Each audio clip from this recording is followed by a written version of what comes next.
Hello and welcome to this FPL Game Week 1 team selection video with me, Holly Shand. I've finally settled on a draft that I'm happy with and it feels good to be all prepared and ready, and I'm excited to show you it. There are some big changes, particularly with the premium players, so I'm interested to hear what you think to this draft. I'll also be putting it through the AI ratings as well to see how it's set up for future game weeks. I want to hear your dilemmas as well ahead of the FPL Game Week 1 deadline. I do reply to all comments, so if you've got any, drop them in there and support this video by hitting that like button. Let's get this one to 500 likes. It's my biggest pre-season video, and hit the subscribe button. We're heading for 20k subs for Game Week 1. All of your support's really appreciated. Let's get into it.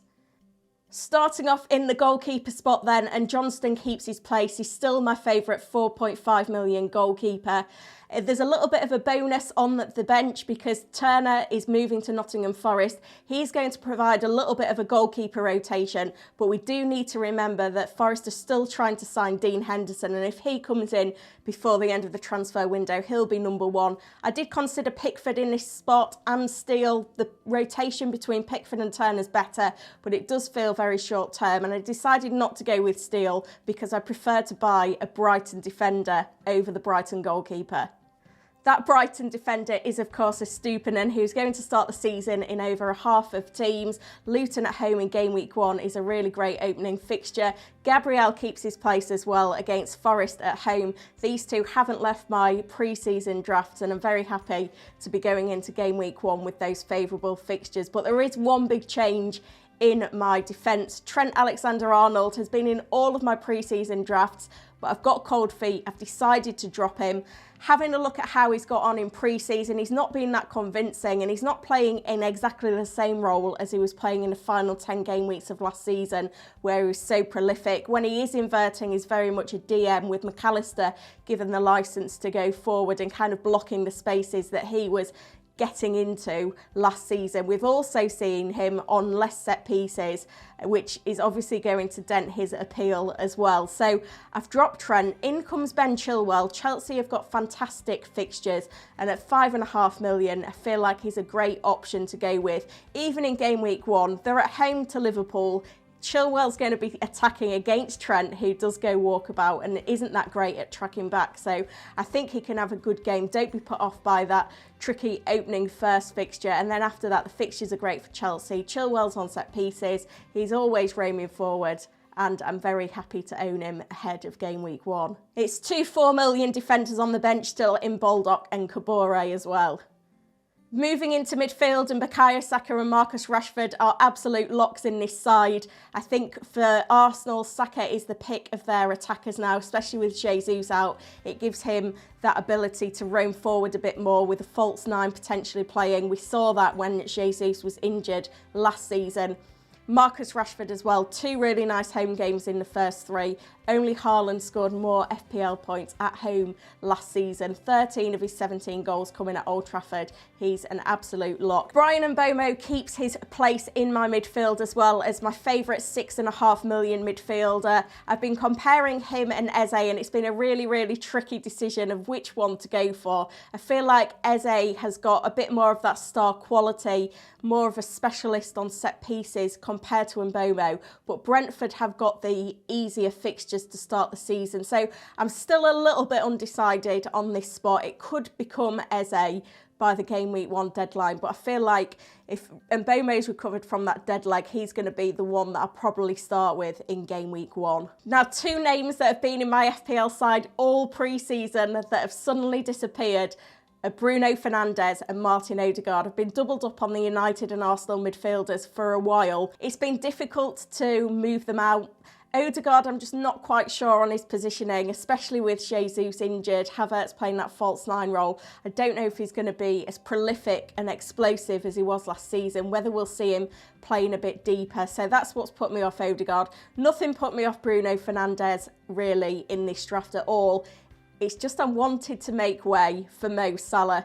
I felt like I wanted a Liverpool premium in my team. It was between Trent and Salah all pre-season, and because I've been put off Trent and because the budgets are so kind in FPL this season, I wanted to find a way to fit Salah in. He's been the most attacking player in pre-season. He's got the most goals and assists. I think it's 2 goals and 7 assists or something crazy like that. Now, he is playing wider when Liverpool are in possession because of changes elsewhere in the squad. But when they're on the counter-attack, he's central. He's up there for set pieces. He's on penalties as well. And he's fixture proof as well. He loves getting attacking returns in game week 1, and I just couldn't go without him in this team. He's been on the fringes and I finally admitted defeat and got him in, and I'm really excited to own him this season.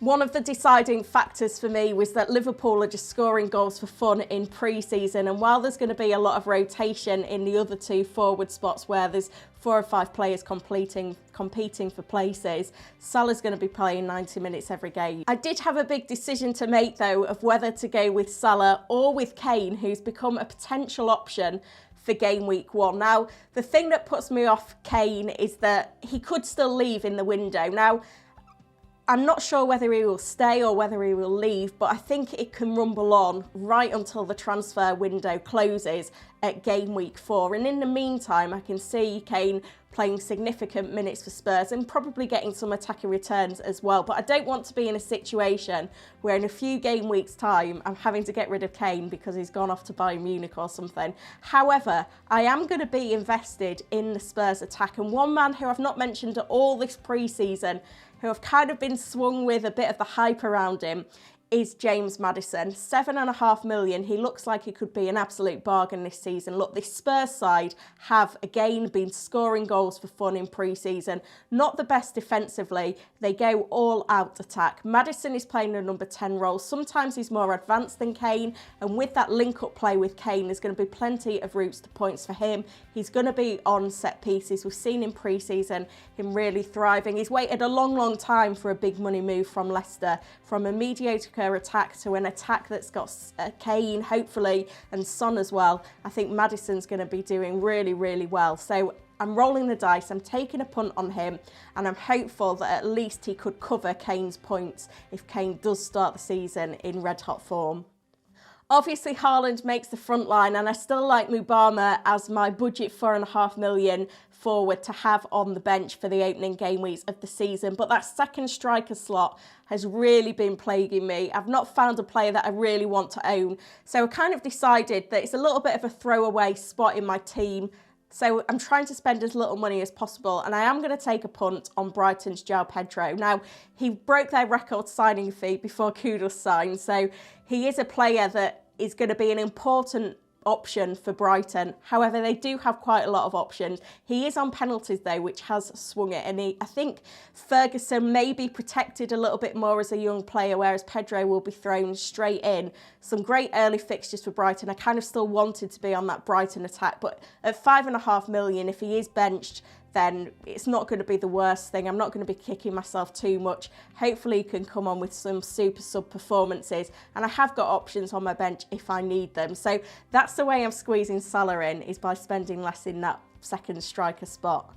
Now, when it comes to captaincy, don't discount the options beyond Haaland. I think Nottingham Forest at home is a great fixture for Arsenal and Bukayo Saka.